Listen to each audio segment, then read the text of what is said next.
Hi, Mom. I'm not supposed to talk to you. Oh, why is that? Because your dad is going to talk to you when he gets home. Oh, why is that? School called.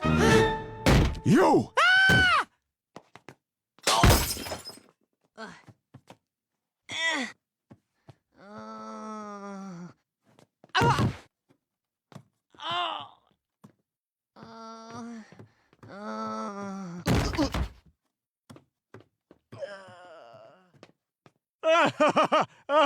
Stan! I know, I'll talk to him. It's just, he's so bad at moving his body.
Why did Steve pass out after taking one bite of fried chicken? Stan rushed up the stairs into the bathroom, hyper-alert to his surroundings. Turns out all this effort was just to eat some fried chicken. Just then, Brock walked in too. He'd heard the sound of eating. Stan quickly flushed the food down the toilet, but Brock burst right in, only to find Stan holding a fork in the bathroom. It all started a few days earlier. Stan's family had fallen in love with fried food, but the next day, all foods containing trans fats were banned. Stan thought the fried chicken tasted terrible today. Turns out Francine had always used trans fat oil for cooking before. Frustrated, Stan had no choice but to feed the food to the mice. But even the CIA had no trans fat foods, and trans fat oil was banned in the kitchen too. Stan drove all the way to a small town far away to buy trans fat products. Feeling extremely nervous on his way back, despite seeing the ban notices, he still rushed into the city. No one at the CIA cafeteria wanted the food, so Stan had to eat it in the bathroom, only to nearly get caught by Brock. They eventually ate it home, but Haley refused to touch the trans fat food. Today, though, Stan was pulled over by the police on his way back from buying trans fat oil. He had to reverse and get rid of the evidence. Back home, Stan said he was being watched, but Francine told him to find a way to get more. Suddenly, Stan spotted Steve outside the window, so he sent Steve to buy the oil for him, promising a pet rabbit as a reward, though Francine wanted to fry it. Steve used his Boy Scout identity to transport the trans fat oil and had no intention of driving the old lady who gave him a ride back. Angry, the old lady jumped out and flew back on her own. But today, on his way back, Steve was stopped by the police. He claimed his basket was full of sandwiches, and the officer went to his car to get money to buy one. To avoid getting caught, Steve stuffed all the food into his mouth. When the officer came back with the money, Steve told him everything was sold out. The officer then noticed the empty containers, which Steve said were for recycling. Back home, Steve said he'd been almost caught and had eaten way too much trans fat. He was starting to have health issues. Stan wanted to take him to the hospital, but Steve said they'd get caught, so he suggested killing the police officer, and with that, Steve passed out. In the end, Steve still ended up in the hospital.